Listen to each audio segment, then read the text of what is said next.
நீங்கள் ப்ரெக்னென்சிக்கு ட்ரை பண்ணுறீங்கன்னா இந்த ஒரு தப்பை மட்டும் பண்ணிடாதீங்க. இதை பண்ணிங்கன்னா அவங்களால ப்ரெக்னென்ட் ஆகவே முடியாது. வேறு ஒன்றும் இல்லைங்க.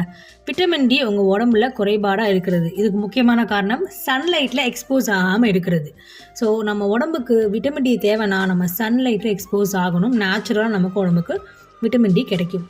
என்னடா அது ப்ரெக்னென்ட் ஆகிறதுக்கு விட்டமின் டிக்கு என்னடா சம்மந்தம் நீங்கள் கேட்டீங்கன்னா அதுதான் யாருமே சொல்லாத உண்மை. நம்மளோட ரீப்ரடக்டிவ் ஹெல்த்துக்கு விட்டமின் டி ரொம்ப ரொம்ப ரொம்ப முக்கியம். இது டிஃபிஷியன்சியாக இருந்ததுன்னா நம்மளால் ப்ரெக்னென்ட் ஆக முடியாது.